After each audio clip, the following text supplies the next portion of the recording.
Oath of the Hunt. Kasha Renwick had spent years hiding the mark on her wrist, pretending it was nothing more than a birthmark. But on the night of the full moon, it burned. The villagers turned away when she passed. The forest leaned toward her. And when she woke, he was standing at the edge of her bed, golden-eyed and waiting. "You should not have been born," he murmured, stepping closer. "But now that you have, there is only one way this ends." Chapter 1. The Burning Mark of Secrets. The air in the cottage was thick with the scent of chamomile and impending doom. Kasha Renwick traced the raised, wolf-shaped mark on her wrist, the skin around it throbbing with a heat that had nothing to do with a summer night. 62 years.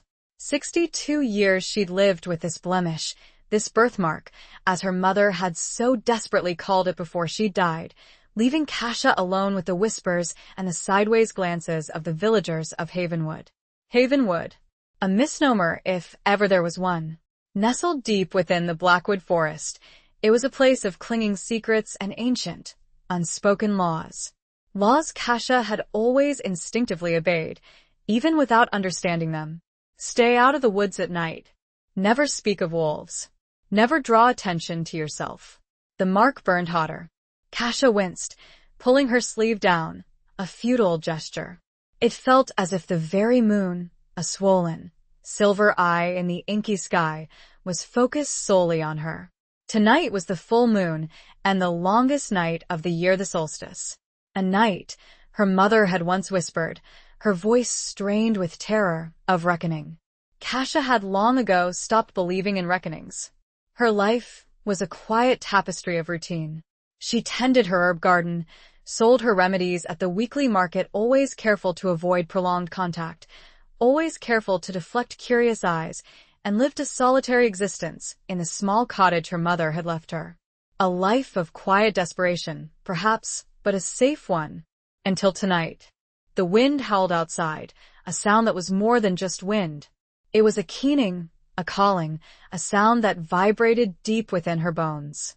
Kasha felt a pull, a yearning for something she couldn't name, something wild and untamed. It terrified her. She'd spent her life suppressing anything that might draw attention, anything that might reveal the truth of the mark on her wrist. She rose from her worn armchair, the threadbare fabric whispering against the wooden floor. The cottage, usually a haven of comforting clutter, felt suddenly oppressive, the walls closing in. She paced, her worn leather slippers silent on the flagstones. The fire in the hearth had died down to embers, casting long, dancing shadows that seemed to writhe and twist with a life of their own. A flicker of movement outside the window caught her eye. She froze, her heart hammering against her ribs. It was just the wind, she told herself. Just the branches of the ancient oak trees swaying in the breeze. But the shadows seemed deeper, somehow, more solid. Kasha forced herself to approach the window, her hand trembling as she reached for the heavy woolen curtain. She pulled it back, just a fraction, peering out into the moon-drenched garden. Nothing. Relief, sharp and fleeting, washed over her. She was being foolish, paranoid. The years of whispers and fear had finally caught up with her. Then a sound, a soft, guttural growl, so low it was almost a vibration against the glass. Kasha's breath hitched in her throat. She pressed her face closer to the window, her eyes straining to pierce the darkness. And she saw him, standing at the edge of the garden, where the manicured lawn gave way to the wild tangle of the Blackwood Forest, was a wolf. But not just any wolf. This one was immense, larger than any wolf she had ever seen, even in the faded illustrations of her mother's old books. Its fur was the color of midnight. Its eyes glowed with an unnatural, golden light. The wolf stared at her, its gaze unwavering, intense. Kasha felt a strange mix of terror and recognition, as if she had seen this wolf before, in dreams she couldn't quite recall.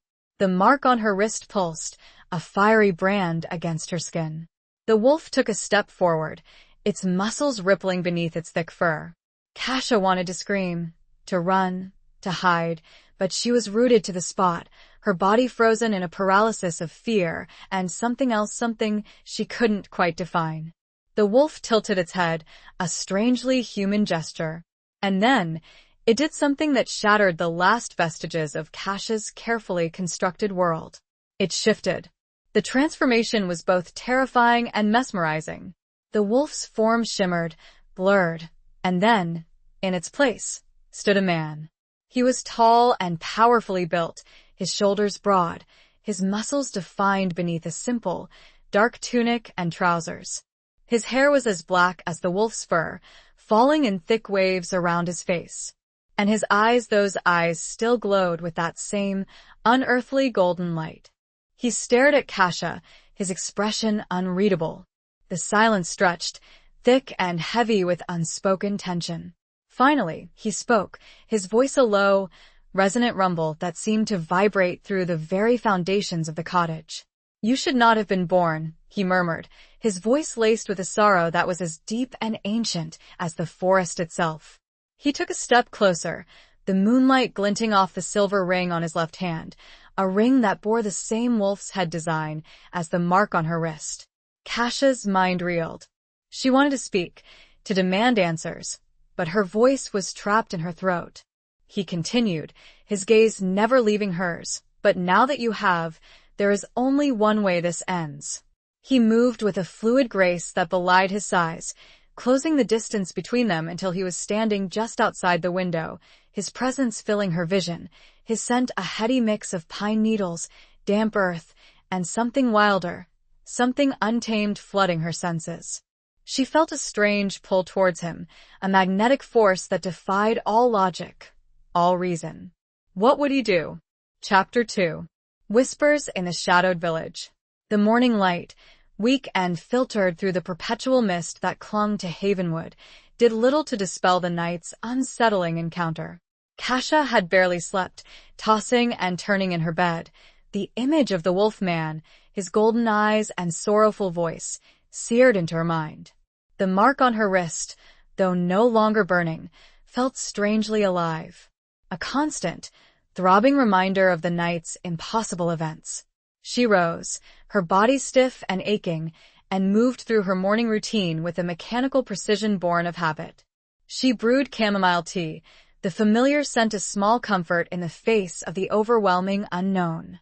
But even the comforting ritual couldn't soothe the tremor in her hands or the knot of fear in her stomach. The village. She had to go to the village. She needed supplies, and more importantly, she needed answers. Or at least, confirmation that she hadn't completely lost her mind. Havenwood was a small, isolated community, nestled deep within the Blackwood forest. The houses were built of dark, weathered wood, their roofs steeply pitched to shed the heavy snows of winter. The streets were narrow and winding, often shrouded in mist, giving the village an air of perpetual twilight. The villagers themselves were a quiet, reserved people, their lives dictated by the rhythms of the forest and the ancient traditions that governed their existence. As Kasha walked through the village, she felt the familiar prickle of unease that always accompanied her interactions with the other residents. They were polite enough in their own way, but there was always a distance, a subtle avoidance that she had long ago learned to accept. She was the outsider, the woman with the strange mark, the one who lived alone in the cottage at the edge of the woods. The whispers started as soon as she entered the marketplace. She pretended not to hear them, focusing on the task at hand, selecting vegetables from old Mrs. Gable's stall. "Did you see her, Martha?" A woman hissed to her companion, her voice barely audible above the clatter of the market. "The market's brighter, isn't it?" "Hush, Elara," Martha replied, her voice sharp with warning. "You know it's not wise to speak of such things." Kasha's hand tightened around a plump tomato, her knuckles white. She forced herself to breathe, to maintain a semblance of composure. "Good morning, Mrs. Gable," she said, her voice surprisingly steady. Mrs. Gable, a wizened woman with eyes that seemed to see everything, gave her a curt nod. "Morning, Kasha." "The usual?" Kasha nodded, grateful for the old woman's gruffness. Mrs. Gable was one of the few villagers who didn't seem to actively avoid her. Perhaps it was because she, too, was an outsider in her own way, a widow who lived alone and kept to herself.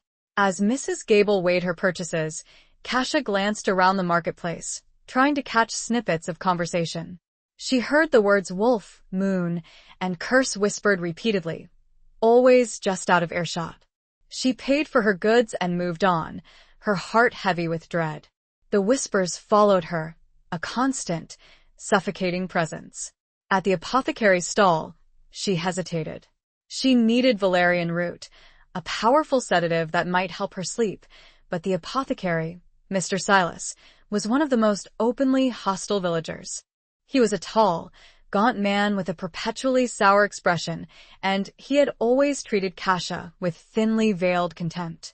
Taking a deep breath, she approached the stall. Mr. Silas looked up, his eyes narrowing as he saw her. "What do you want, Renwick?" he asked, his voice harsh and unwelcoming. "Valerian root, please," Kasia replied, keeping her voice low and even. Mr. Silas sneered. "Running out of your remedies, are you?" he asked, his voice dripping with sarcasm. "Perhaps you should try praying to your gods." Kasia flinched, but she refused to rise to his bait. She simply held out her hand, waiting for him to fulfill her request. He slammed a small pouch of valerian root onto the counter, his eyes filled with a mixture of disgust and fear. Kasia couldn't be sure. She paid him, avoiding his gaze, and quickly turned to leave. As she walked away, she heard him mutter, "Marked one should have stayed in the woods." The words, though whispered, cut her to the quick. She hurried away, her head down, her heart pounding. The whispers seemed to grow louder, more insistent, until they were a roaring in her ears. She needed to get out of the village, to escape the suffocating atmosphere of suspicion and fear. She needed to find a place where she could think, where she could try to make sense of the night's events, of the whispers, of the mark on her wrist, of the wolf man and his haunting words. She felt utterly, devastatingly alone. Where could she possibly go to escape the weight of it all? Chapter 3. The Wolf at the Edge of the Bed. The Blackwood Forest. The very place she had been taught to fear all her life was the only place that offered a semblance of sanctuary now.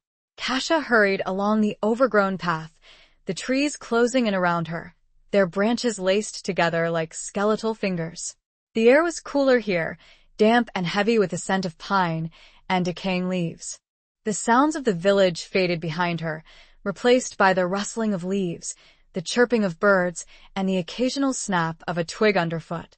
She found a small clearing, bathed in dappled sunlight, and sank down onto a moss-covered log. The forest was silent, watchful. Kasia closed her eyes, trying to calm her racing heart, to make sense of the swirling chaos in her mind. The wolf man. He was real. She hadn't imagined him. The memory of his golden eyes, his sorrowful voice, his scent, it was all too vivid, too real to be a figment of her imagination. But what did he mean? "You should not have been born, there is only one way this ends." The words echoed in her mind, chilling her to the bone. She opened her eyes and looked down at the mark on her wrist. It was still there, of course, a raised, wolf-shaped scar that had been a part of her for as long as she could remember. But now it felt different. It felt connected. Connected to the forest, to the wolf man, to something ancient and powerful that she couldn't comprehend. A sudden noise made her jump. A twig snapped nearby, followed by the soft padding of feet. Kasia's heart leaped into her throat. She scrambled to her feet, her eyes darting around the clearing, searching for the source of the sound. He stepped out of the shadows, his form as imposing and breathtaking as she remembered. The wolf man. He stood at the edge of the clearing, his golden eyes fixed on her, his expression unreadable. He was dressed the same as the night before, in dark, simple clothing that did nothing to conceal the powerful build of his body. Kasia's breath caught in her throat. She wanted to run, to scream, but she was frozen, trapped between fear and a strange, inexplicable fascination. "You followed me," she said, her voice barely a whisper. It was a statement, not a question. He nodded, his gaze never leaving hers. "I had to see you again." "Why?" she asked, her voice trembling. "Why are you here?" What do you want from me? He took a step closer, his movements fluid and graceful, like a predator stalking its prey. Kasha instinctively took a step back, her hand reaching for the small knife she kept hidden in her pocket. I want to understand, he said, his voice low and resonant. I want to know why you were born with that mark. It's just a birthmark, Kasha said, her voice defiant, though she knew it was a lie.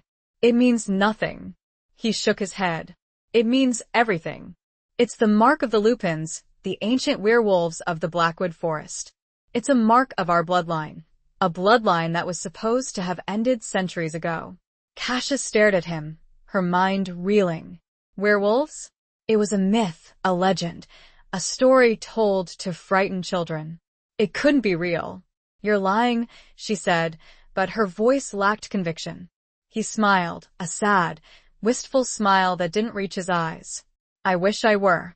But the truth is far more complicated, far more dangerous than any lie. He reached out and gently touched her wrist, his fingers brushing against the mark. Kasha flinched, but she didn't pull away. His touch was surprisingly warm, sending a shiver through her body. This mark, he said, his voice soft, it binds you to us. To me. It's a soul bond, a connection that cannot be broken. Kasha's mind struggled to grasp the enormity of what he was saying. A soul bond? With a werewolf? It was impossible. And yet she felt it. A pull, a connection, a sense of recognition that she couldn't explain. I don't understand, she whispered. What does it mean? He sighed, his gaze turning distant, as if he were looking back through centuries of history. It means that your life is not your own. It means that you are part of something ancient, something powerful, something that has been hidden from the world for far too long. It means the curse hasn't ended. Curse? The word felt cold and heavy in the air. The word hung in the air. He stepped even closer, invading her personal space, not in a threatening way, but as if drawn by an unseen force. She could smell him again, that intoxicating blend of the wild and something deeply, inherently him. It was both terrifying and alluring, a dangerous combination that made her heart pound a frantic rhythm against her ribs. He looked down at her, his golden eyes searching her face, seemingly seeking answers to questions he hadn't yet voiced. How could she possibly respond? Chapter 4. A covenant of moonlight and fear. A curse, he repeated, his voice low and heavy with the weight of centuries. A curse that has plagued my bloodline for generations. A curse that was supposed to have been broken, but you're here. And the market proves that the curse lives on. Kasha shook her head, trying to clear the fog of confusion and fear that was clouding her mind. I don't understand. What curse? What does it have to do with me? He looked at her, his golden eyes filled with a mixture of sorrow and something else. Something that looked like pity. The curse of the Lupins, he said. A curse that forces us to shift, to become wolves under the full moon. A curse that makes us a danger to those around us, a threat to the very fabric of human society. He paused, taking a deep breath, as if the words themselves were painful to speak. Centuries ago, our ancestors made a pact with dark forces, seeking power and dominance. They were granted their wish, but at a terrible price. They were given the ability to shift into wolves, but they were also cursed with a bloodlust, a savage hunger that could only be sated by human flesh. Kasha's hand flew to her mouth, stifling a gasp. The horror of his words washed over her, leaving her cold and trembling. The curse was passed down through the generations, he continued, his voice a low, mournful rumble. Each full moon, we would transform, losing all control, becoming monsters. Many innocents died. Many of our own were hunted and killed. He looked away, his gaze lost in the shadows of the forest. Finally, a way was found to break the curse. A ritual, a sacrifice. It was supposed to end the bloodshed, to free us from the darkness. But it didn't, Kasha whispered, her voice filled with a dawning horror. He turned back to her, his eyes meeting hers. No, it didn't. Or so we thought. Your existence, the market proves that the ritual failed. Or perhaps it was never meant to succeed. But why me? Kasha asked, her voice trembling. Why am I marked? What did my mother do? He hesitated, his gaze searching her face. Your mother, she was one of us. A descendant of the Lupins, though she tried to hide it, to deny her heritage. She ran away from our community, seeking a normal life, a life free from the curse. He reached out and gently touched her cheek, his fingers tracing the line of her jaw. Kasia shivered at his touch, a strange mixture of fear and longing. She fell in love with a human, he continued, his voice soft. She bore his child. You. She hoped that by mixing her bloodline with a human's, she could dilute the curse, weaken its power. But she was wrong. The market's a sign of the curse, isn't it? Kasia asked, her voice barely a whisper. He nodded. It's a sign that the curse is still active, still potent. And it means that you are destined to shift. Kasia's legs gave way beneath her, and she sank back down onto the moss-covered log, her mind reeling. She was going to turn into a wolf? It was insane. Impossible. No, she whispered, shaking her head. I won't. I can't. He knelt down in front of her, his golden eyes filled with a fierce determination. You will. And I will be there to help you. Help me? Kasia asked, her voice filled with confusion. Why would you help me? You said I shouldn't have been born. He smiled, a sad, bittersweet smile. Because you are also my responsibility. The mark binds us, Kasia. We are connected, whether we like it or not. And I will not let you face this alone. He stood up and offered her his hand. Kasia hesitated, her mind a whirlwind of conflicting emotions. Fear, doubt, confusion, and a strange, inexplicable sense of trust. She looked at his hand, strong and calloused. The silver ring with the wolf's head gleaming in the dappled sunlight. It was the same ring she had seen last night, the same design as the mark on her wrist. Slowly, tentatively, she reached out and took his hand. His grip was firm, reassuring. He pulled her to her feet, his touch sending a jolt of electricity through her body. She met his intense gaze and knew a decision had to be made. One that could irrevocably alter the rest of her life. Where should they even begin? Chapter 5. Echoes of a Forbidden Heritage. We begin with the truth, he said, his voice firm, as if reading her unspoken question. The whole truth, not the fragments and whispers you've lived with your entire life. He released her hand, but the warmth of his touch lingered, a phantom sensation against her skin. My name is Ronan. Kasia nodded, still grappling with the enormity of his revelations. Ronan. It suited him. Strong, ancient, a name whispered on the wind. We need to go somewhere safe, Ronan continued, his gaze scanning the surrounding forest. Somewhere we can talk, somewhere we can begin to understand what this means for both of us. Kasia thought of her cottage, her sanctuary, but the thought of bringing him there, of bringing the reality of his world into her carefully constructed life, filled her with a strange mix of fear and anticipation. There's an old hunting cabin, she said, her voice hesitant. Further into the woods. My father used to use it, before she trailed off, unable to speak of the accident that had taken her father's life, another secret that Havenwood held close. Ronan nodded. Lead the way. The walk to the cabin was silent, but not uncomfortable. Kasia found herself acutely aware of Ronan's presence beside her, his quiet strength a reassuring presence in the face of the unknown. He moved with a fluid grace, his senses alert, his eyes constantly scanning the forest, as if he were expecting danger to leap out from the shadows at any moment. The cabin was small and rustic, built of rough-hewn logs, its roof covered in moss. It had been years since Kasia had last visited, and a wave of bittersweet memories washed over her as she pushed open the heavy wooden door. The air inside was musty and damp, the scent of dust and decay mingling with the faint aroma of pine. Ronan stepped inside, his gaze taking in the simple furnishings, a rough wooden table, 2 chairs, a stone fireplace, a narrow cot covered in a faded woolen blanket. He seemed to fill the small space, his presence both overwhelming and strangely comforting. This will do, he said, his voice echoing slightly in the stillness. Kasha busied herself, lighting a fire in the hearth, her hands trembling slightly. The familiar ritual helped to calm her nerves, to ground her in the face of the surreal reality of her situation. Once the fire was crackling merrily, casting a warm glow over the cabin, Ronan turned to her, his golden eyes intense. "Tell me everything you know," he said. "Everything your mother told you. Everything you've heard. Everything you've felt. Don't leave anything out." And so, Kasha began to speak.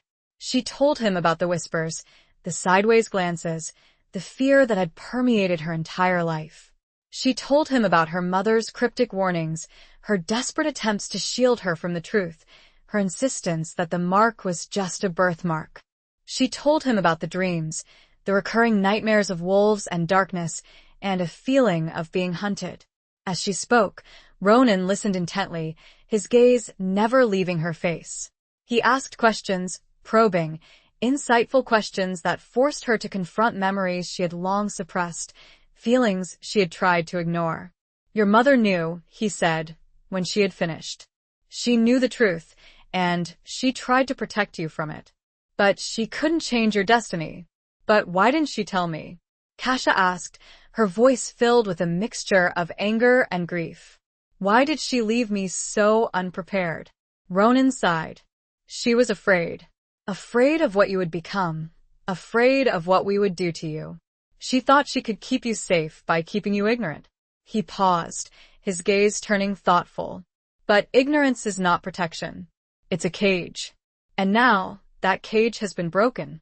He stood up and walked over to the window, looking out at the darkening forest. The sun was beginning to set, casting long shadows across the trees. "The full moon is tonight," he said, his voice low. "And tonight you will shift." Kasha's heart leaped into her throat. The reality of his words hit her with full force. Tonight, she would become a wolf. I don't know what to do," she whispered, her voice trembling. He turned back to her, his golden eyes filled with a fierce determination. "You will do what you must. You will embrace your heritage. And I will be there to guide you." He took a step closer, reaching out and gently touching her wrist, his fingers brushing against the mark. Kasha shivered at his touch, a strange mixture of fear and anticipation. The fire crackled, sending a heat throughout the room, almost mirroring the inner heat that had been growing inside her. "Tonight," he said, his voice a low, resonant rumble, "we face the curse together." But where would they even be safe to face such a thing? Chapter 6. The Scent of Pine and Hidden Truths. "Not here," Ronan said, answering her unspoken question, his voice firm. "The cabin is too exposed. Too close to the village. We need somewhere secluded. Somewhere the transformation can happen without interference." Kasha's mind raced. The forest was vast, full of hidden places, but most of them were too far, too difficult to reach in the fading light. And the thought of being out in the open, vulnerable and exposed during the shift, filled her with terror. "There's a cave," she said, her voice hesitant, "near the Whispering Falls. It's hidden. I used to go there as a child, to escape." Ronan nodded. "Show me." They left the cabin, the setting sun casting long, eerie shadows across the forest floor. The air was growing cooler, the scent of pine needles sharp and pungent. Kasha led the way, following a narrow, overgrown path that wound its way through the trees.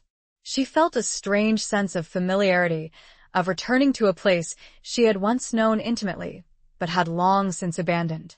The sound of rushing water grew louder as they approached the falls. The Whispering Falls. A place of legend, of whispered stories and ancient secrets. The villagers said it was haunted, that the spirits of the forest gathered there, their voices carried on the mist that rose from the cascading water. Kasha had never believed the stories, but now, as she stood at the edge of the falls, the roar of the water filling her ears, she felt a shiver of unease.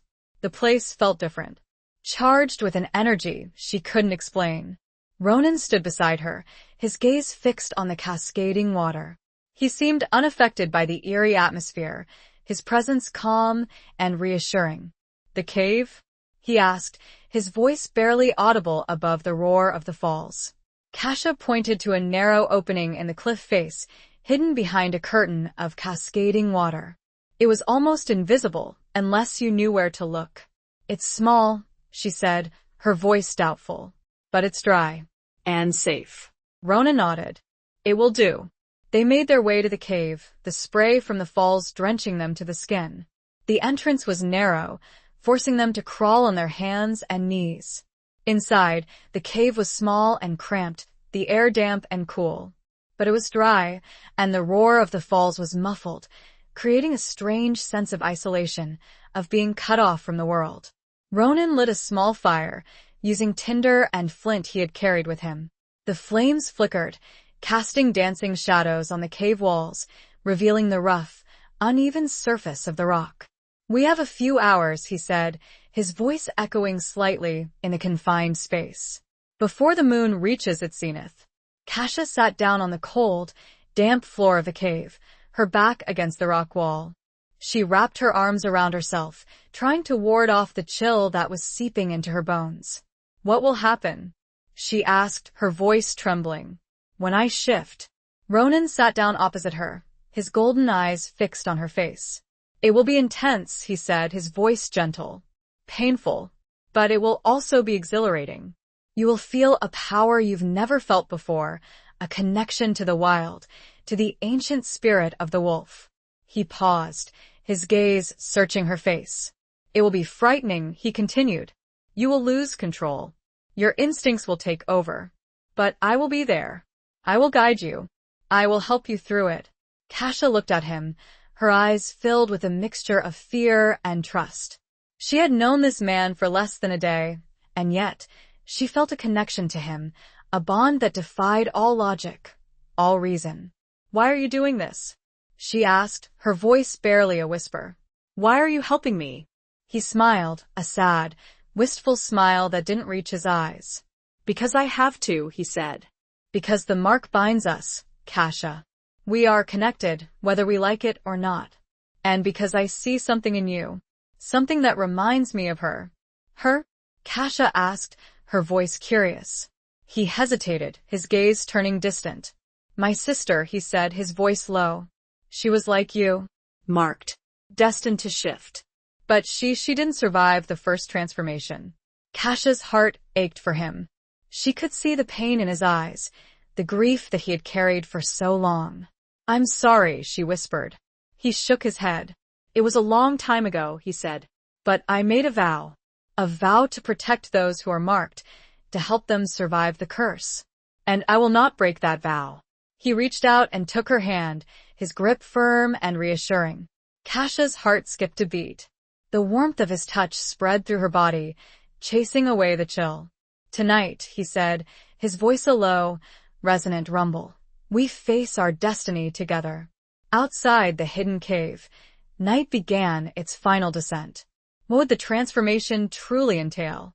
Chapter 7. A dance of defiance and desire. The hours passed slowly, marked only by the flickering flames of the fire and the steady roar of the waterfall outside.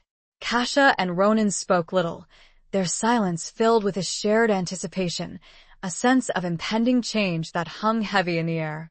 Ronan had explained more about the Lupins, their history, their traditions, the fragmented pieces of a puzzle that was her life slowly starting to fit together. He told her about the council, the governing body of the Lupins, a group of elders who upheld the ancient laws and traditions. He told her about the different packs, the territories they controlled, the rivalries that existed between them.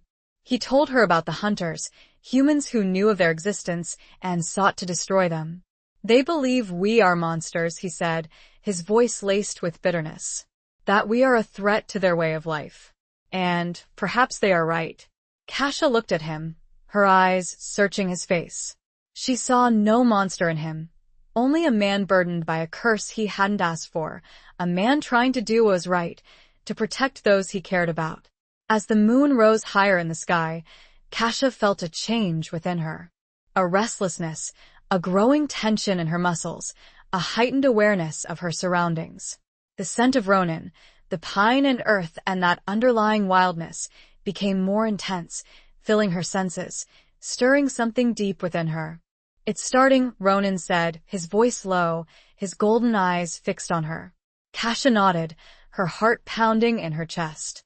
She could feel it, a tingling sensation beneath her skin, a growing pressure in her bones. "What do I do?" she asked, her voice trembling. "Don't fight it," Ronan said.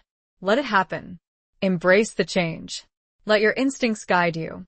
He stood up and moved to the back of the cave, giving her space. Kasha stood as well, her legs shaky, her body trembling. She closed her eyes, taking a deep breath, trying to calm her racing heart. The pain started slowly, a dull ache in her bones, a growing pressure in her muscles. It intensified quickly, becoming a searing, burning sensation that spread through her entire body. She cried out, her hands clutching at her arms, her nails digging into her flesh. Her bones began to shift, to crack and reshape themselves. Her skin felt like it was on fire, stretching, tearing. She could hear the sounds of her own body changing, the snapping of bones, the ripping of flesh, the guttural growls that escaped her throat. She fell to her knees, her body racked with spasms. She could feel her senses sharpening, her hearing becoming more acute, her sense of smell overwhelming. The scent of Ronan, now heightened, filled her nostrils, a complex mix of fear, anticipation, and something else. Something that made her heart race even faster. She looked up at him, her vision blurring, her eyes changing from brown to gold. She saw him through a wolf's eyes, his form both familiar and alien. She saw his strength, his power, his beauty. A wave of desire, raw and untamed, washed over her. It was a primal urge, a need to connect, to mate, to join with him. It was overwhelming, terrifying, and exhilarating. Ronan watched her, his golden eyes filled with a mixture of concern and something else. Something that mirrored her own desire, her own primal need. "Kasha," he said, his voice a low growl. "Fight it. Control it. You are not an animal. You are a woman. A Lupin." His words pierced through the haze of her transformation, reminding her of who she was, of what she was becoming. She fought against the primal urges, against the instinct to submit, to surrender to the wolf within. She struggled to her feet, her legs wobbly, her body still shifting, still changing. She stood before him, a creature of two worlds, a woman and a wolf, caught between two natures. She was defiant and afraid. And the dance between them, a dance of power and vulnerability, of fear and desire, had only just begun. Where would this new, raw awareness lead them? Chapter 8. The Unveiling of Ancient Curses. The transformation was complete. Kasha stood before Ronan, no longer fully human, but not entirely wolf either. She was something in between. Her body was covered in thick, dark fur, the color of midnight, mirroring Ronan's own wolf form. Her hands and feet had become paws, tipped with sharp claws. Her face was elongated, her teeth sharpened, her eyes glowing with the same unearthly golden light as his. But she was still Kasha. Her mind, her thoughts, her memories, they were all still there, though filtered through a new, heightened awareness, a primal instinct that tugged at her, urging her to run, to hunt, to howl at the moon. Ronan watched her, his gaze intense, assessing. He took a step forward, his own form shifting slightly, his muscles rippling beneath his fur. "Kasha," he said, his voice a low rumble, a sound that resonated deep within her bones. "Can you hear me? Can you understand me?" Kasha nodded, her head moving with a strange, jerky motion. She could hear him, understand him, but speaking felt foreign, difficult. "Yes," she managed to say, her voice a guttural growl, a sound that was both hers and not hers. Ronan seemed to relax slightly, a tension leaving his shoulders. "Good," he said. "That's good. Now, listen to me. You need to control your instincts. You need to focus. You are still you, Kasha. Don't let the wolf consume you." Kasha struggled to follow his instructions. Her senses were overwhelmed, bombarded with new and unfamiliar stimuli. The scent of the forest, the damp earth, the water. Ronan, it was all so intense, so vivid. She could hear the rustling of leaves, the scurrying of small animals, the beating of Ronan's heart. She felt a powerful urge to run, to explore this new world, to test the limits of her new body. But she also felt a fear, a primal terror of losing herself, of becoming the monster she had always feared. Ronan seemed to sense her struggle. He took another step closer, his presence a calming influence in the midst of her sensory overload. "Look at me, Kasha," he said, his voice firm. "Focus on me. "I will guide you. I will help you through this." Kasha forced herself to meet his gaze, to lock eyes with him. His golden eyes, so similar to her own now, were a beacon in the storm of her transformation, a point of reference, a connection to her human self. He began to speak, his voice a low, soothing murmur, telling her about the curse, about the ancient pact that had bound their ancestors to the darkness. He told her about the ritual that had supposedly broken the curse, a ritual that involved the sacrifice of the last remaining heir of the original Lupin bloodline.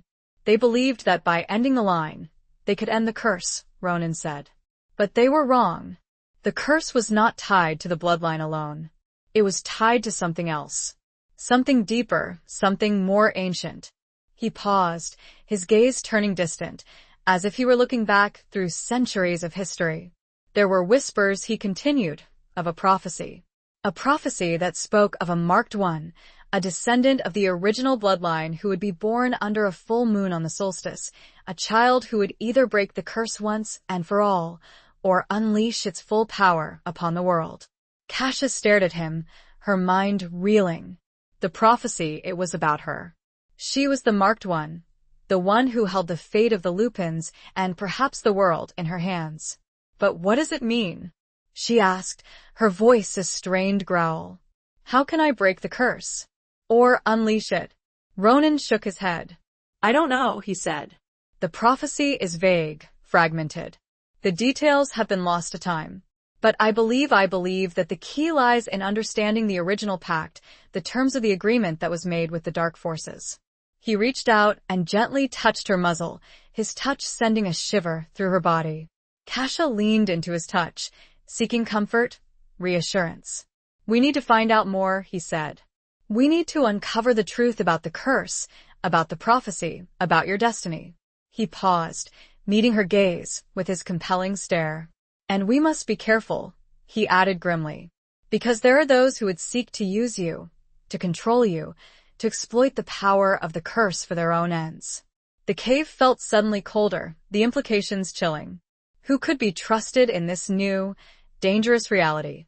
Chapter 9. Scars of the past, bonds of the present.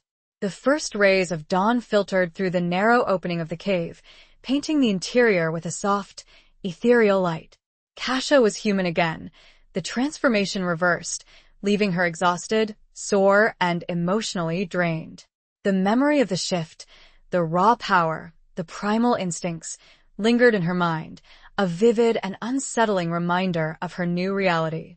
Ronan was also human, sitting across from her, his back against the cave wall, his eyes closed. He looked weary, the lines of his face etched with fatigue, but his presence was still a comfort, a source of strength in the face of the overwhelming unknown. Kasha wrapped her arms around herself, trying to ward off the chill that had settled deep within her bones. She felt vulnerable, exposed, her human form fragile and weak compared to the power she had wielded as a wolf. Ronan opened his eyes, his golden gaze meeting hers. He seemed to sense her unease, her vulnerability. "Are you all right?" he asked, his voice soft. Kasha nodded, though she wasn't entirely sure. "Tired," she said. "Sore." "And scared." He smiled, a sad, understanding smile. "That's understandable," he said. "The first shift is always the hardest. It takes time to adjust, to learn to control the wolf within." "Will it always be like that?" Kasha asked, her voice filled with a quiet dread. "Will I always lose control?" He hesitated, his gaze searching her face. "Not always," he said. "With practice, with training, you can learn to master the shift, to control your instincts, to retain your human consciousness even in wolf form. But it's not easy. And there will always be a a danger of losing yourself to the darkness. Kasha shivered, the weight of his words settling heavily upon her. She looked down at her hands, her human hands, so different from the paws she had possessed just hours before. "I don't know if I can do this," she whispered. "I don't know if I'm strong enough." Ronan reached out and took her hand, his grip firm and reassuring. Kasha's heart skipped a beat. His touch sent a warmth through her body, chasing away the chill. "You are stronger than you think," he said, his voice low and earnest. "You are a Lupin, Kasha. It's in your blood, in your heritage. You have a power within you, a strength that you haven't even begun to tap into." He paused, his gaze intense. "And you are not alone," he continued. "I will be here. I will help you. We will face this together." His words, his touch, his presence, they gave her a strength she hadn't known she possessed. She looked at him, her eyes meeting his, and saw not just a werewolf, not just a man burdened by a curse, but a protector, a guide, a friend. The thought startled her. She had lived a solitary life for so long, isolated and alone, that the idea of friendship, of connection, seemed foreign, almost impossible. And yet with Ronan, she felt a bond, a connection that transcended the curse, the prophecy, the danger that surrounded them.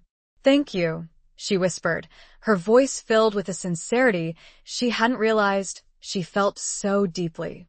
He squeezed her hand gently. "We need to leave this place," he said, "before the villagers discover we're here." Kasha nodded. The thought of returning to Havenwood, to the whispers, the sideways glances, the fear, filled her with dread. But she knew she couldn't stay hidden in the cave forever. They left the cave, emerging into the bright sunlight of a new day. The forest seemed different now, alive with sounds and scents that Kasha had never noticed before. She felt a connection to it, a sense of belonging that she had never experienced. As they walked, Ronan began to tell her more about his past, about his sister, the one who hadn't survived the first transformation. He spoke of his grief, his guilt, his determination to prevent the same tragedy from happening to others. Her name was Lyra, he said, his voice heavy with sorrow. She was vibrant, full of life, defiant. She hated the curse, hated what it made us. She wanted to be free. He paused, his gaze turning distant. She ran away, he continued, tried to escape our community, to live a normal life. But they found her. The hunters. They killed her. Kasha's heart ached for him. She could see the pain in his eyes, the scars of the past that he still carried. She reached out and touched his arm, a gesture of comfort, of understanding. He looked at her, his eyes filled with a gratitude that was almost painful to witness. He gave a weak smile. "I never found all of the people responsible," he confessed. "But I will not let what happened to Lyra happen to you, Kasha. That I vow to do everything in my power to prevent." He looked so serious, so determined. But how could she possibly believe everything would be all right? Chapter 10. The Howl of a Distant Longing. They returned to Kasha's cottage, the place that had once been her sanctuary, now feeling like a fragile haven in a world that had shifted beneath her feet. Ronan was wary, his senses on high alert, constantly scanning the surroundings for any sign of danger. Kasha felt a strange mixture of relief and unease. Relief to be back in familiar surroundings, unease at the knowledge that her life could never be the same again. The cottage was as she had left it, the familiar clutter, the scent of herbs, the quiet stillness. It was all a stark contrast to the wildness of the forest, the intensity of the transformation, the danger that lurked just beyond the walls. Ronan moved through the cottage with a quiet grace, his eyes taking in every detail, assessing the space for its strengths and weaknesses. He seemed out of place in the cozy, domestic setting, a wild creature trapped in a cage of human construction. "We need to prepare," he said, his voice low. "We need to gather information, to find out more about the prophecy, about the original pact. And we need to be ready for anything." Kasha nodded, her mind racing. Where would they even begin? The village library was small and limited, its resources focused on practical matters, not ancient legends or forgotten curses. "There's an old woman," she said, her voice hesitant. Old Maeve. She lives outside the village. In the woods. She's different. The villagers say she's a witch. That she knows things about the old ways. Ronan's eyes narrowed. A witch? He asked, his voice skeptical. Kasha shrugged. That's what they say, she said. I don't know if it's true. But she's knowledgeable. About herbs, about the forest, about things that others don't understand. Ronan considered this for a moment, his gaze thoughtful. It's worth a try, he said. We have nothing to lose. And she might have information that could help us. They decided to wait until nightfall before seeking out Old Maeve. The villagers were already suspicious of Kasha, and Ronan's presence would only add fuel to the fire. They needed to be discreet to avoid drawing attention to themselves. As the day wore on, Kasha found herself increasingly restless, unable to shake the feeling of being trapped, of being watched. The mark on her wrist throbbed, a constant reminder of her new reality, of the curse that bound her to Ronan, to the Lupins, to the unknown. Ronan, sensing her unease, tried to distract her, teaching her some basic self-defense techniques, showing her how to move silently, how to use her heightened senses to her advantage. He was a patient teacher, his instructions clear and concise, his presence a reassuring anchor in the storm of her emotions. As darkness fell, a feeling of loneliness washed over Kasha. It was a familiar feeling, one she had lived with for most of her life, but now it was different. It was amplified by the knowledge of what she was becoming, of the connection she shared with Ronan, a connection that was both terrifying and exhilarating. She found herself standing by the window, looking out at the moonlit forest, the same forest that had once been a source of fear, now a symbol of her new, untamed self. She felt a pull, a yearning for something she couldn't quite define, a longing for the wildness, the freedom, the power that she had tasted during the transformation. A howl echoed through the night, a distant, mournful sound that sent a shiver down her spine. It was a wolf's howl, but not just any wolf. It was a Lupin howl, a call to the pack, a song of longing and belonging. Kasha felt a response within her, a primal urge to answer the call, to join the howl, to connect with her own kind. She opened her mouth, but no sound came out. She was still too human, too bound by her fears, her inhibitions. Ronan, who had been standing silently behind her, placed a hand on her shoulder, his touch sending a warmth through her body. It's all right, he said, his voice soft. You will learn. In time, you will find your voice. He looked out at the forest, his golden eyes reflecting the moonlight. It's a lonely sound, isn't it? He said. The howl of a distant longing. A longing for something we can never fully have, a longing for a home we can never fully return to. His words resonated with Kasha, echoing her own feelings of isolation, of being caught between two worlds, of belonging nowhere and everywhere at once. She wondered, with a pang of sadness, if this longing would ever truly subside. Or, if she even wanted it to. What would she do with this life now?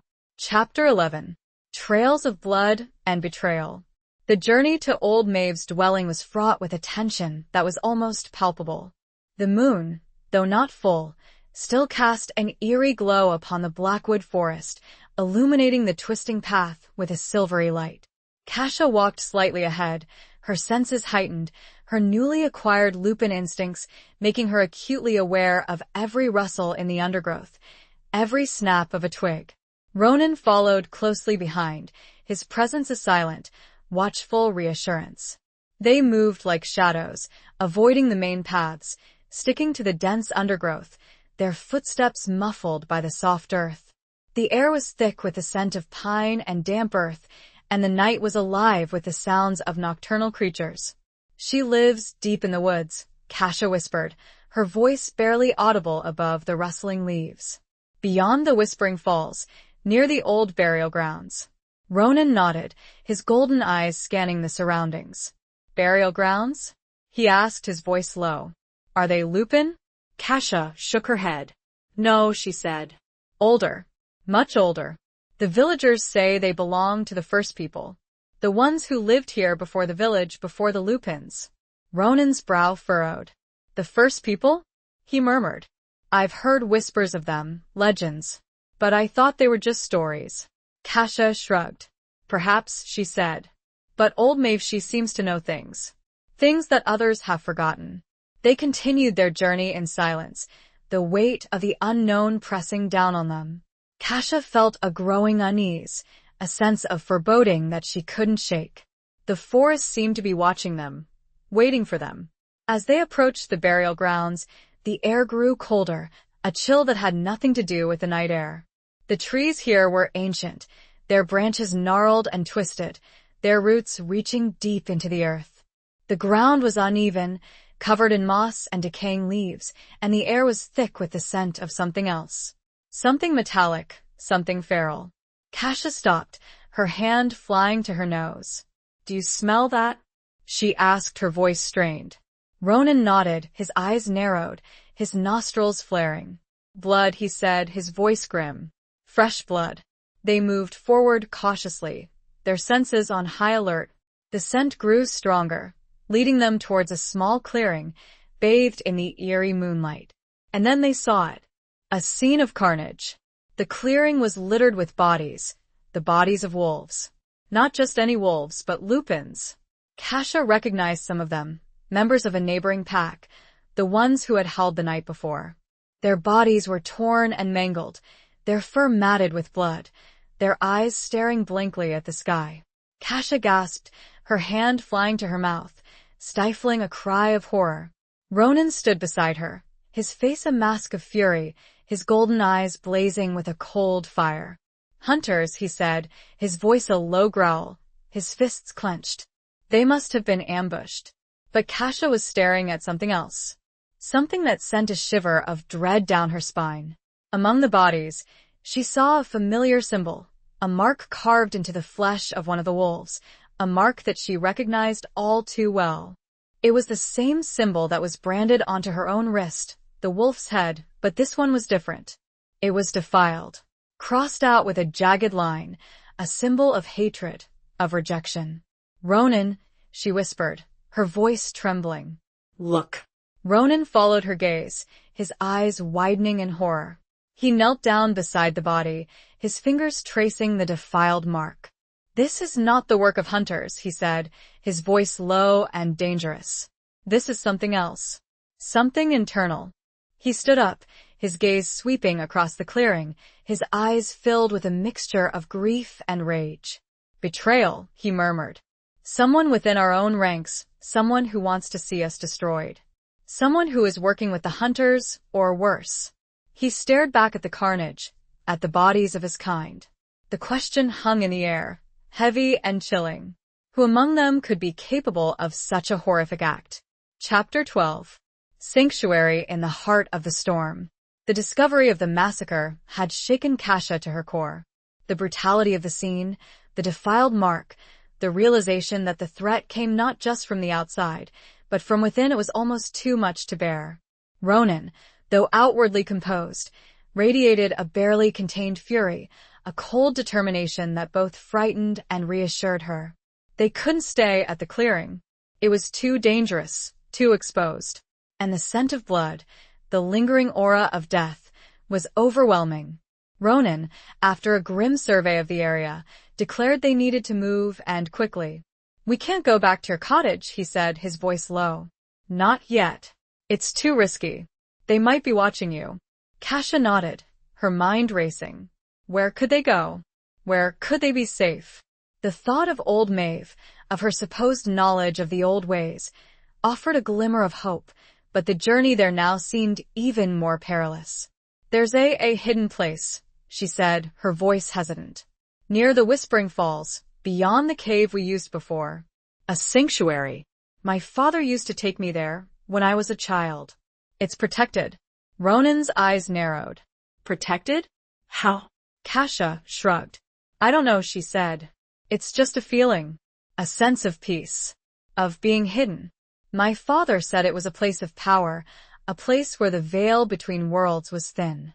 Ronan considered this for a moment, his gaze thoughtful. It's worth a risk, he said. We need somewhere safe to regroup, to think, to plan our next move. They returned to the falls, the roar of the water a constant, deafening presence. Kasha led the way, her memory guiding her through the treacherous terrain, her senses on high alert. She felt a strange sense of familiarity, of returning to a place she had once known intimately, but had long since abandoned. The sanctuary was hidden behind a second, smaller waterfall, a cascade of water that flowed down a sheer rock face, concealing a narrow opening in the cliff. It was almost invisible, unless you knew where to look. Kasha slipped behind the curtain of water, Ronan following close behind.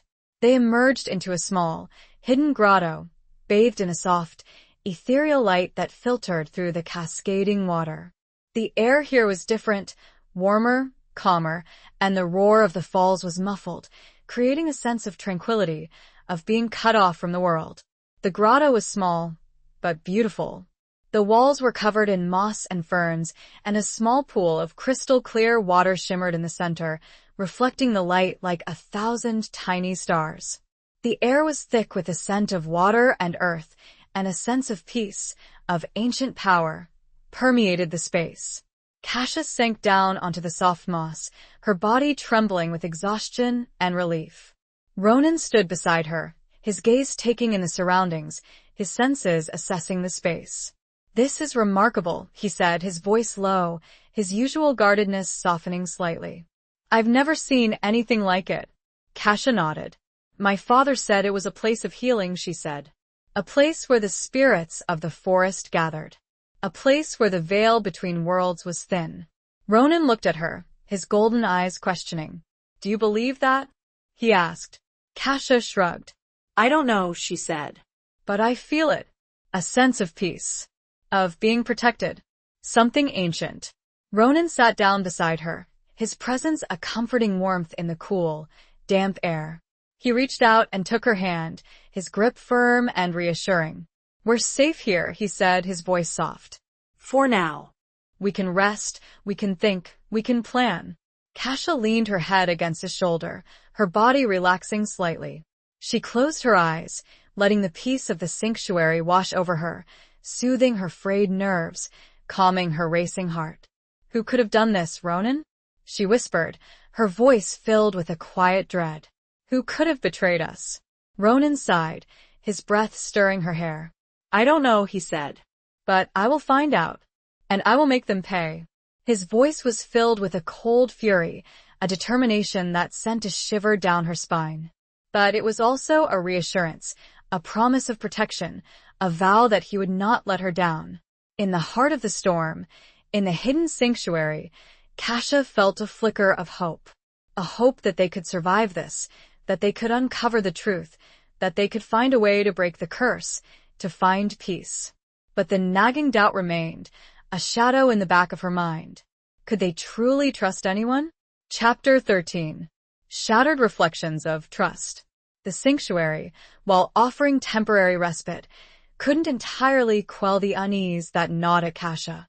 The image of the slaughtered wolves, the defiled mark, it was a constant, haunting reminder of the betrayal that lurked within their own ranks.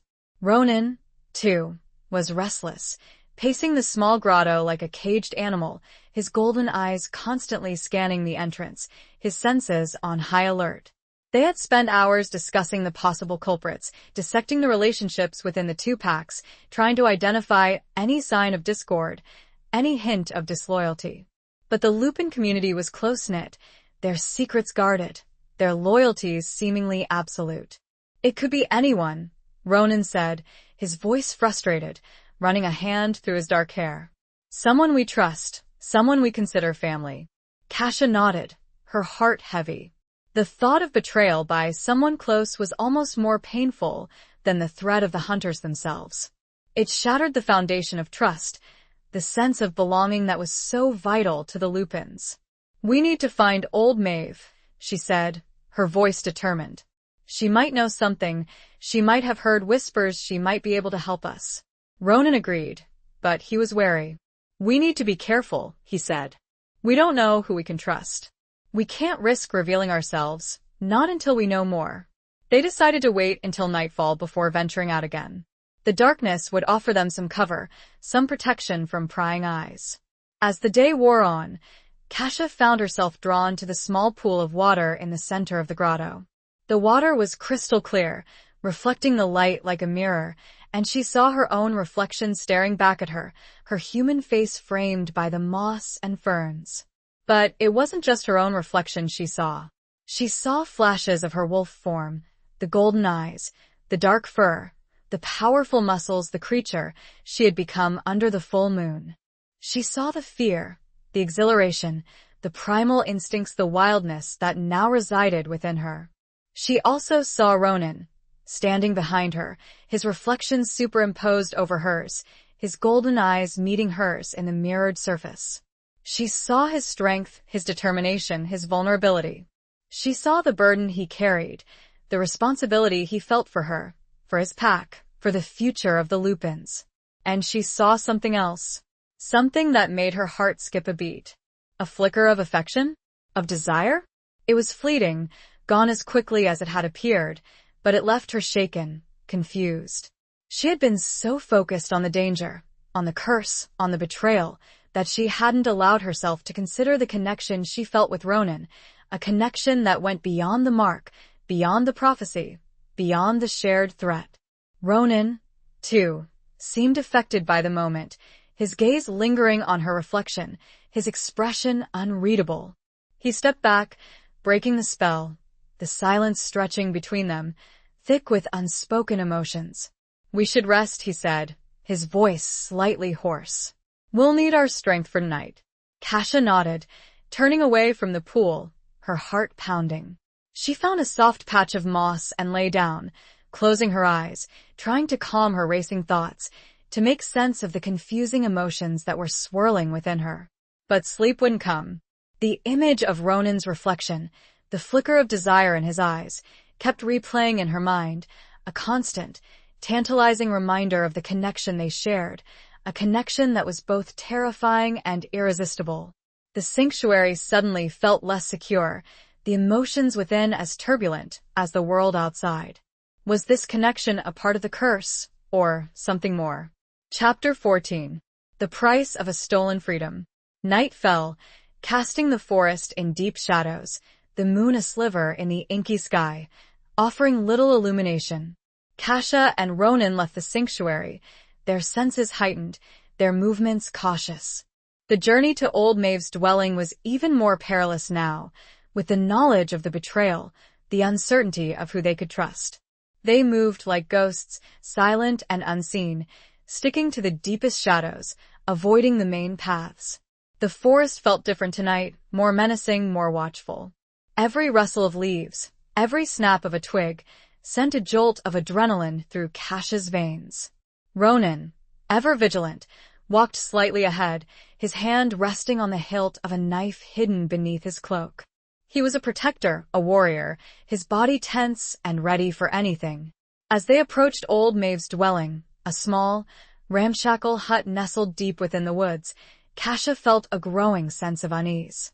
The air was heavy, thick with the scent of herbs and something else. Something unsettling, something ancient. The hut was dark, no light emanating from within. Ronan hesitated, his hand signaling Kasia to stop.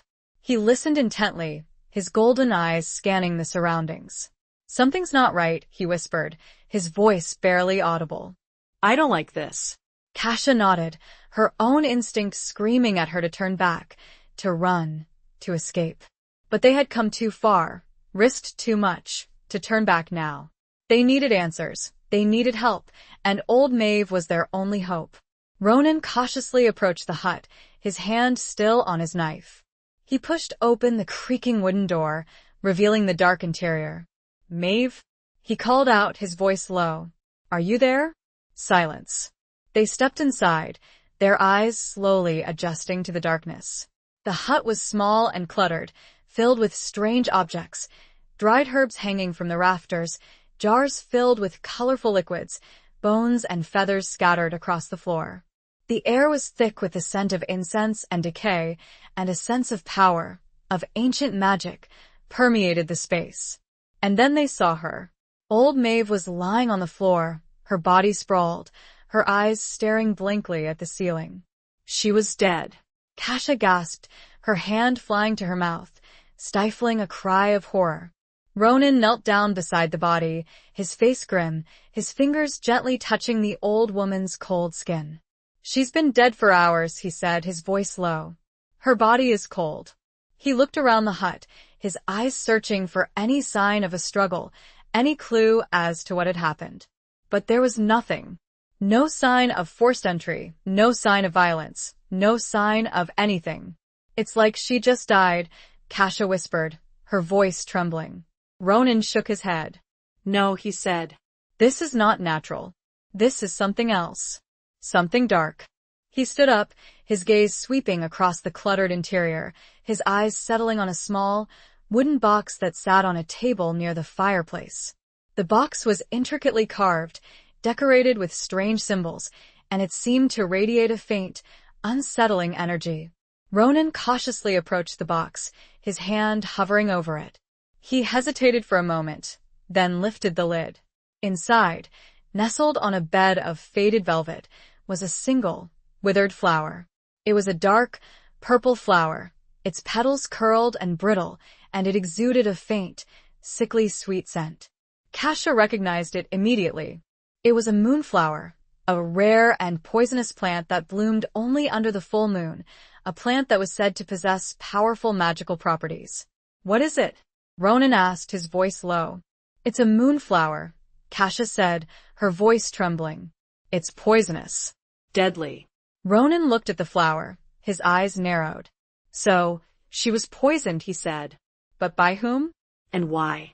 He closed the box, his gaze sweeping across the hut once more. He spotted something. Footprints in the dust. Very faint, barely visible, but they were there. And they weren't human. "Lupin," he murmured, his voice grim. "The killer was one of us." He looked at Kasha. "And I have a feeling that flower was meant for you." The revelation hung heavy in the air, the implications chilling.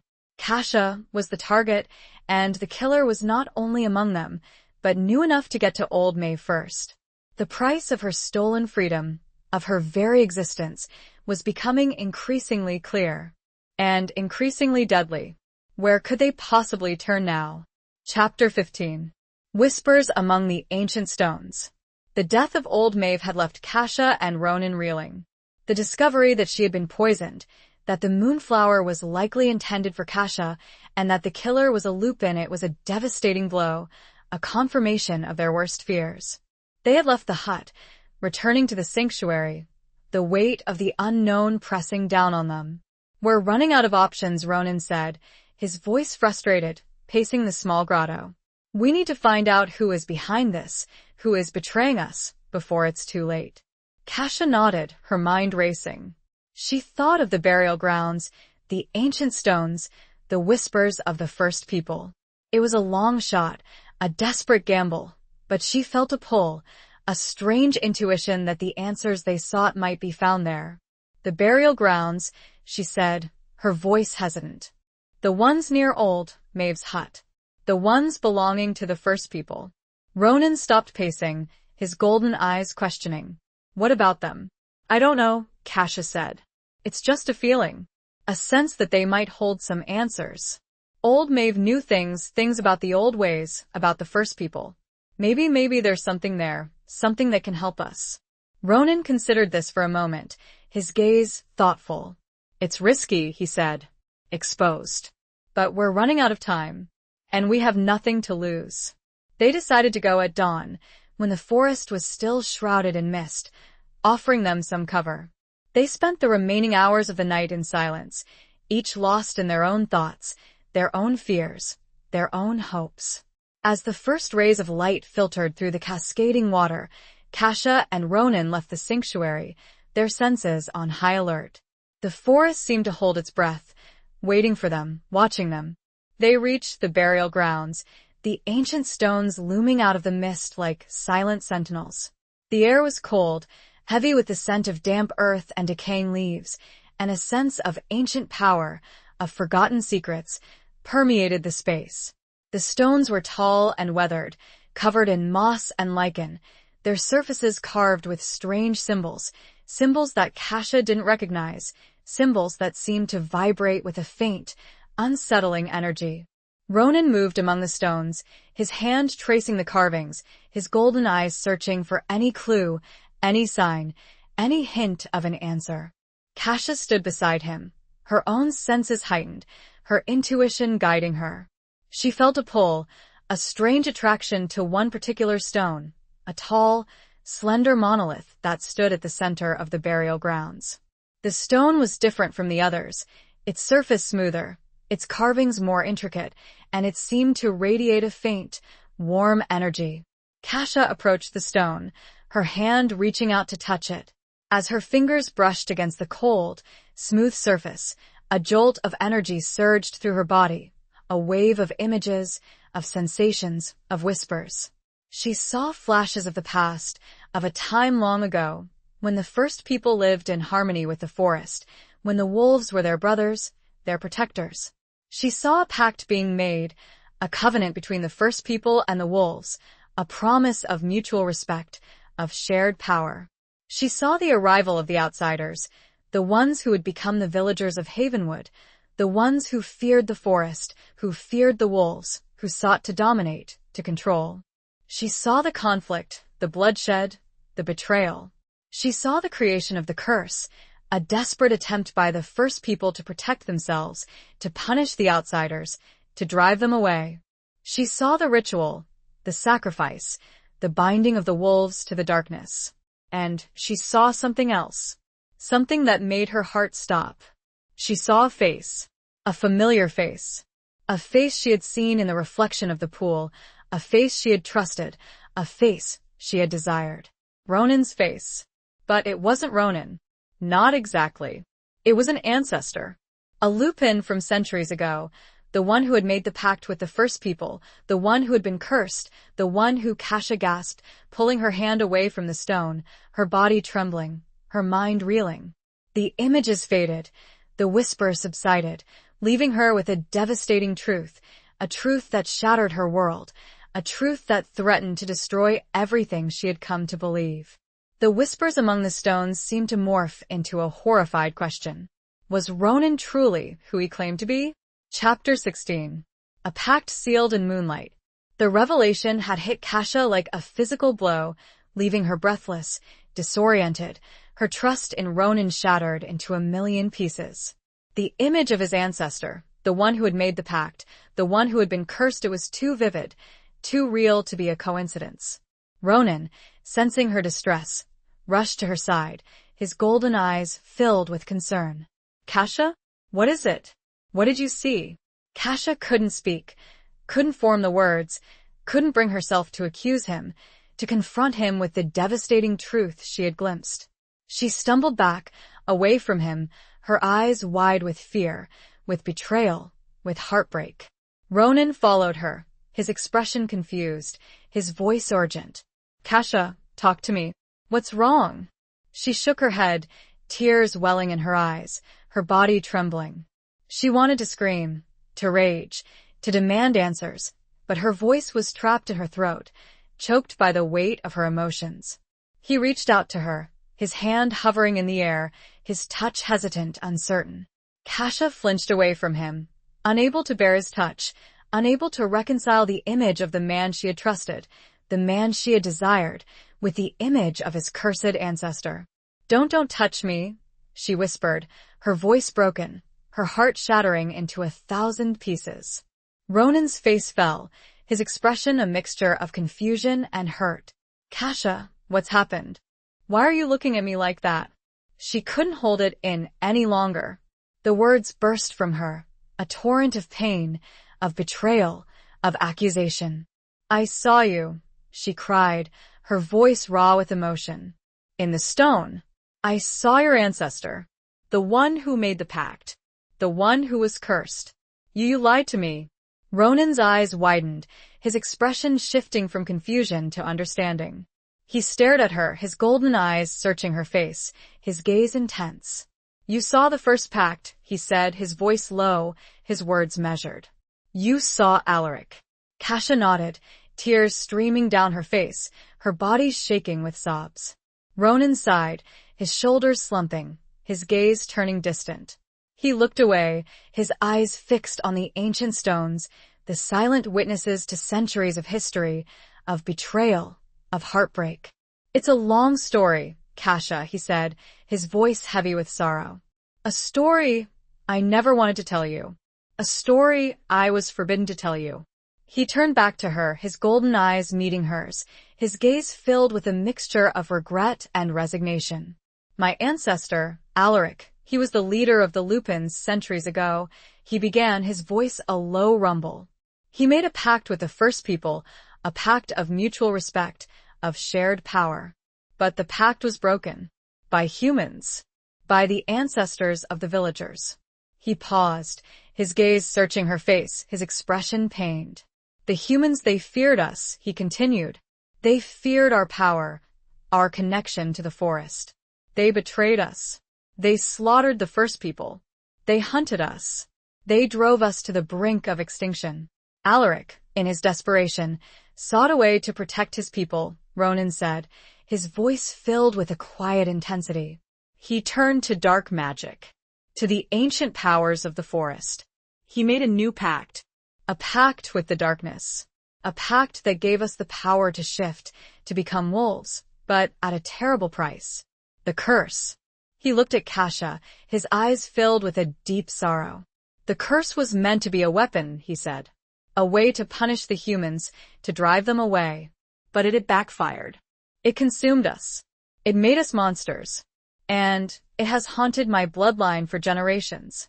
He reached out and gently touched her cheek, his fingers tracing the line of her jaw. Kasha didn't flinch away this time, her body frozen, her mind struggling to process his words, to reconcile the truth with the lies, the love with the betrayal. "I am a descendant of Alaric," Ronan said, his voice a low whisper. "I carry his blood, his curse, his burden. I am bound by the first pact and cursed by the second. But it doesn't mean it's me, Kasha." He looked so sincere, so vulnerable. But the real question was, could she truly believe a single word he said now? Chapter 17. The Gathering of Shadows and Wolves. Kasha stared at Ronan, her mind a whirlwind of conflicting emotions. His story, his explanation, it was plausible. It filled in the gaps, explained the visions she had seen in the stone, the connection she felt to him, the curse that bound them together. But could she trust him? Could she believe him? After the betrayal she had witnessed, after the lies she had uncovered, could she truly believe that he was different, that he wasn't just another link in the chain of a centuries-old curse? "Why?" she whispered, her voice raw with emotion. "Why didn't you tell me? Why did you keep it a secret?" Ronan sighed, his shoulders slumping, his gaze turning distant. "I was forbidden," he said. "By the council. By the ancient laws of the Lupins. The truth of the first pact, of Alaric's actions, it's a closely guarded secret, a source of shame, of guilt. They believe that revealing it would weaken us, would make us vulnerable." He looked at her, his golden eyes filled with a mixture of regret and pleading. "I wanted to tell you, Kasha," he said. "I wanted to be honest with you. But I was afraid. Afraid of your reaction. Afraid of losing your trust. Afraid of losing you." His words, his confession, they touched her, stirring a flicker of hope, of forgiveness, in the midst of her pain, her doubt.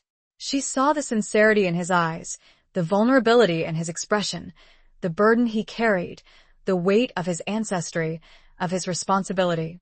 But the doubt remained, a nagging voice in the back of her mind, whispering warnings, reminding her of the betrayal, of the danger, of the curse that still bound them together. I don't know what to believe," she whispered, her voice trembling. Ronan nodded, his gaze understanding. "I know," he said, "and I don't expect you to trust me, not yet. But I will prove it to you, Kasha. I will show you that I am not my ancestor. I will show you that I am worthy of your trust, of your love." His words, his declaration, sent a shiver down her spine, a mixture of fear and desire. The connection she felt to him, the attraction, the pull, it was still there, undeniable, despite everything. "We need to find the council," Ronan said, his voice firm, his gaze determined. "We need to tell them what we've learned about the betrayal, about the prophecy, about everything. Kasha nodded, her mind racing. The council, the governing body of the Lupins, the ones who held the power, the ones who knew the secrets, they were their only hope, their only chance of finding answers, of breaking the curse, of stopping the killer. But reaching the council would be dangerous, perilous. They were scattered, hidden, their locations known only to a select few. And with the betrayal within their own ranks, they couldn't trust anyone. They couldn't be sure who was friend and who was foe. How will we find them? She asked, her voice filled with a quiet dread. Ronan smiled, a sad, wistful smile that didn't reach his eyes. I know a way, he said. A secret way. But it's risky. And it will require us to trust each other. He reached out and took her hand, his grip firm and reassuring. Kasha's heart skipped a beat. His touch sent a warmth through her body, chasing away the chill, the doubt, the fear. She looked at him, her eyes meeting his, and saw not just a werewolf, not just a descendant of a cursed bloodline, but a man, a protector, a partner. She took a deep breath, steeling her resolve, making a choice. I'm ready, she said, her voice firm, her gaze unwavering. They left the burial grounds, the ancient stones silent witnesses to their pact, their journey, their uncertain future. The forest seemed to hold its breath, waiting for them, watching them. The shadows were gathering, the wolves were gathering, and the final confrontation was drawing near. But could she be certain which side Ronan truly fought for? Chapter 18. The Fury of a Broken Bond. The journey to the council's hidden location was a test of endurance, both physical and emotional. They traveled through the deepest parts of the Blackwood Forest, avoiding all known paths, relying on Ronan's instincts and knowledge of the ancient Lupin ways. Kasha, still grappling with the revelation of Ronan's ancestry, found herself constantly observing him, searching for any sign of deception, any hint of the darkness that had consumed his ancestor. Ronan, aware of her scrutiny, was patient and understanding, answering her questions with a quiet honesty that slowly began to chip away at the wall of doubt she had erected around her heart. He explained the intricacies of Lupin society, the ancient laws, the traditions, the struggles they faced in a world that feared and hated them. He spoke of the council, a group of 7 elders, each representing a different branch of the Lupin bloodline, each possessing unique skills and knowledge. He described their hidden sanctuary, a place of ancient power, protected by magic and guarded by loyal wolves. They are the keepers of our history, he said, his voice low. The guardians of our secrets. They hold the key to understanding the curse, to breaking it or unleashing its full power. As they traveled, Kasha began to see Ronan in a new light. She saw his strength, his resilience, his unwavering determination to protect her, to protect his people, to find a way to break the curse that had haunted his bloodline for centuries. She saw his vulnerability, his pain, his loneliness, the burden he carried, the responsibility he felt. And she saw his love. It was a quiet love, a subtle love, expressed not in words, but in actions, in gestures, in the way he looked at her, the way he protected her, the way he shared his knowledge, his fears, his hopes. But the doubt lingered, a shadow in the back of her mind, a constant reminder of the betrayal she had witnessed, of the danger that surrounded them, of the curse that still bound them together. They reached a hidden valley, shrouded in mist, a place of ancient power, where the air hummed with an unseen energy. Ronan led her to a narrow opening in the cliff face, concealed by a waterfall, a passage that led to the council's sanctuary. As they stepped inside, Kasha felt a wave of power wash over her, a sense of ancient magic, of forgotten secrets, of judgment. The sanctuary was a vast cavern, its walls lined with glowing crystals, its ceiling lost in the shadows. In the center of the cavern, gathered around a circular table made of polished stone, sat the 7 elders of the council. They were an imposing sight, their faces etched with wisdom and power, their eyes glowing with an unearthly light. They were dressed in simple robes, but their presence commanded respect, their authority undeniable. Ronan approached the table, Kasha by his side, his posture respectful, his gaze unwavering. He bowed his head to the elders, his voice clear and strong. "Elders of the council," he said, "I have come before you to report a grave betrayal, a threat to our people, a revelation that could change everything." The elders listened in silence, their eyes fixed on Ronan, their expressions unreadable. He told them everything about the massacre, about old Maeve's death, about the moonflower, about the defiled mark, about Kasha's visions, about Alaric's pact, about the prophecy. As he spoke, Kasha felt the weight of their judgment, the intensity of their scrutiny. She felt exposed, vulnerable, her secrets laid bare before them, her fate hanging in the balance. When Ronan finished, a silence fell over the cavern, a silence so profound that Kasha could hear her own heart beating, her own breath catching in her throat. Then, one of the elders, a woman with silver hair and piercing blue eyes, spoke, her voice echoing through the cavern. "You have brought grave news, Ronan," she said. "News that shakes the very foundation of our society. News that could lead to our destruction." She looked at Kasha, her gaze intense, her eyes seeming to pierce through her soul. "And you, Kasha Renwick," she said. "You are the marked one, the one spoken of in the prophecy. The one who holds the fate of our people in your hands." Kasha nodded, her body trembling, her voice barely a whisper. I am."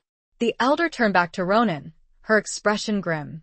"And you, Ronan, descendant of Alaric, you have brought this upon us. You have awakened the curse. You have unleashed the darkness. You have betrayed us." Ronan's face paled, his eyes widening in shock, in disbelief. "No," he said, his voice a strangled whisper. "That's not true. I would never betray my people. But the elders were not listening. They rose from their seats, their eyes glowing with fury, their hands reaching for the weapons hidden beneath their robes. "You are a threat, Ronan," the elder woman said, her voice cold and hard. "A danger to us all. You must be eliminated." Ronan stared at them, his face a mask of horror, of betrayal, of heartbreak. He looked at Kasha, his golden eyes pleading, desperate. "Kasha," he whispered. "Help me." But Kasha stood frozen, her mind reeling, her heart torn. The elders, the keepers of their history, the guardians of their secrets, they believed Ronan was the traitor. They believed he was the one who had betrayed them, the one who had unleashed the curse. And in that moment, standing in the heart of the Lupin sanctuary, surrounded by the fury of the council, Kasha realized the devastating truth. The broken bond wasn't between her and Ronan. It was between Ronan and his own kind, and she was caught in the middle. What could she possibly do? Chapter 19. Redemption in the Face of Darkness. Kasha's world fractured. The council, the very foundation of Lupin society, had condemned Ronan. The weight of their accusation, the certainty in their eyes, it was a crushing blow, shattering the fragile trust she had begun to rebuild. But something deep within her, a primal instinct, a connection to Ronan that defied logic and reason, screamed against their judgment. "No," she cried, her voice echoing through the cavern, startling the elders, interrupting their advance on Ronan. "You're wrong. He's not the traitor. He's been protecting me, protecting us." The elder woman, her eyes still fixed on Ronan, turned her gaze to Kasha, her expression a mixture of disdain and pity.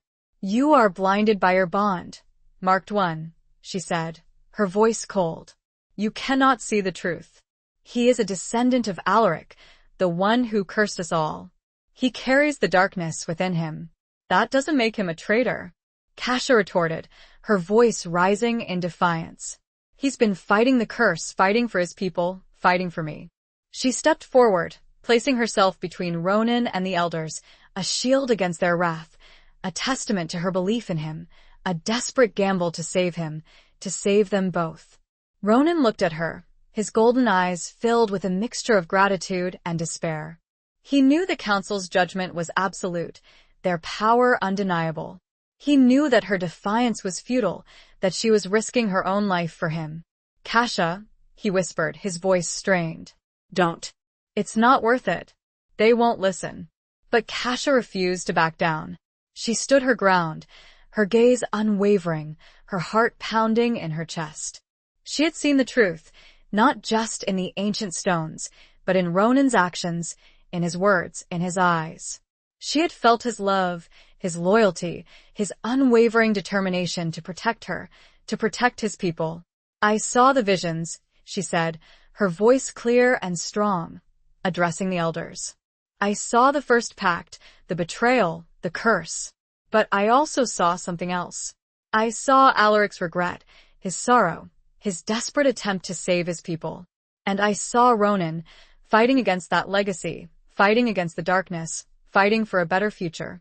She paused, her gaze sweeping across the faces of the elders, searching for any sign of doubt, any hint of understanding. "The real traitor is still out there," she said, her voice filled with conviction. "The one who slaughtered the wolves, the one who poisoned Old Maeve, the one who is working with the hunters. And Ronan is the only one who can help us find them." A silence fell over the cavern, a silence heavy with tension, with uncertainty, with hope. The elders looked at each other, their expressions unreadable, their thoughts hidden behind centuries of tradition, of law, of prejudice. Then, another elder, an old man with a weathered face and piercing gray eyes, spoke, his voice raspy but firm. "The marked one speaks with passion," he said, "with conviction. And she has seen the visions, the truth of the past. Perhaps we have been too hasty in our judgment." He looked at Ronan, his gaze assessing, questioning. "Ronan, descendant of Alaric," he said, "do you swear on your life, on your honor, on the spirit of your ancestors, that you are not the traitor? That you are loyal to your people? That you will help us find the one who is responsible for these atrocities?" Ronan met his gaze, his golden eyes unwavering, his voice clear and strong. "I swear," he said. "I swear on my life, on my honor, on the spirit of my ancestors, that I am not the traitor. I am loyal to my people. And I will do everything in my power to find the one who is responsible, to bring them to justice, to break the curse that has haunted us for so long." His words, his vow, echoed through the cavern, carrying the weight of his sincerity, the power of his conviction. The elders looked at each other again, their expressions shifting, their doubts slowly fading, replaced by a flicker of hope. The elder woman, the one who had condemned Ronan, stepped forward, her gaze still intense, but her voice softer now. "Very well, Ronan," she said. "We will give you a chance to prove your loyalty, a chance to redeem your ancestry, a chance to save us all." She turned to Kasha, her expression softening slightly. "And you, marked one," she said. "You will be his guide, his partner, his conscience. You will help him find the traitor, you will help him break the curse, you will help him fulfill the prophecy." Kasha nodded, her heart filled with a mixture of relief and trepidation. The burden was heavy, the responsibility immense, but she was not alone. She had Ronan by her side, and together, they would face the darkness, they would fight for their future, they would redeem the past. But a nagging question remained, a shadow lurking in the corners of her mind. Could they truly overcome the centuries of prejudice and mistrust? Chapter 20. The final confrontation of hearts. The council's decision had been a reprieve, a fragile stay of execution, but it had also placed an immense burden on Kasha and Ronan's shoulders. They were now tasked with uncovering the true traitor, a mission fraught with danger and uncertainty, with the added pressure of the prophecy hanging over them like a looming storm cloud. They left the sanctuary, the weight of the council's expectations heavy on their hearts. The forest, once a refuge, now felt like a hunting ground, every shadow concealing a potential enemy, every whisper carrying a threat. "We need a plan," Ronan said, his voice low, his golden eyes scanning the surroundings. "We need to figure out who could be behind this, who has the motive, the opportunity, the ruthlessness to commit such atrocities." Kasha nodded, her mind racing. They had reviewed the events, dissected the clues, examined the relationships within the two packs, but the answer remained elusive, hidden behind a veil of secrecy and deception. "The defiled mark," she said, her voice thoughtful. "That's the key. It's not just a symbol of hatred, it's a statement. A rejection of the Lupin heritage, of the bond, of everything we stand for. Ronan agreed. It's someone who wants to break away from the old ways, he said. Someone who sees the curse as a weakness, not a strength. Someone who believes in a different path. They considered the possibilities, the members of the two packs, their histories, their beliefs, their grievances. But no one stood out. No one seemed to fit the profile of a traitor, of a killer, of a defiler. Then Kasha remembered something. Something she had seen in the vision. Something she had dismissed as insignificant. Something that now took on a new, terrifying meaning. The ring, she said, her voice trembling. In the vision, Alaric, he was wearing a ring. A silver ring, with the wolf's head symbol. The same ring you wear. Ronan looked at her, his expression confused. Yes, he said. It's a family heirloom, passed down through generations. It's a symbol of our lineage, of our connection to Alaric, to the first pact. But it's not just a symbol, Kasha said, her voice rising in urgency. It's a key to the curse, a key to the prophecy, a key to everything. She remembered the whispers she had heard among the ancient stones, the whispers of the first people, the whispers of the curse, the whispers of a hidden power, a power locked within the ring, a power that could be used to break the curse, or to unleash its full potential. She looked at the silver ring. Ronan followed. The traitor, Kasha continued, her voice shaking, putting all the pieces together with dread and terrifying clarity. They don't just want to destroy the Lupins. They want to control the curse. They want to use its power for their own ends. Ronan's eyes widened, his expression shifting from confusion to horror. He looked at the ring on his finger, the ring he had worn all his life, the ring he had considered a symbol of his heritage, of his pride, of his responsibility. It can't be, he whispered, his voice filled with disbelief. It's impossible. But he knew, deep down, that it was true. The ring was the key. The traitor was seeking the ring, and the only way to stop them was to. He looked at Kasha, his golden eyes filled with a mixture of fear and determination. We need to destroy it, he said, his voice firm, his resolve hardening. We need to destroy the ring, before it falls into the wrong hands. But as they were about to formulate a plan to destroy the ring, a figure emerged from the shadows, their form cloaked and hooded, their face hidden from view. The figure spoke, their voice distorted, disguised, but Kasha recognized it, a voice she had heard before, a voice she had trusted, a voice that now filled her with dread. Looking for this? The figure said, holding up a silver ring, identical to Ronan's, the wolf's head gleaming in the dim light. Kasha gasped, her hand flying to her mouth, her eyes widening in horror. Ronan stared at the figure, his expression a mixture of shock and betrayal. You, he whispered, his voice filled with a quiet fury. It was you all along. The figure laughed, a cold, cruel sound that echoed through the forest.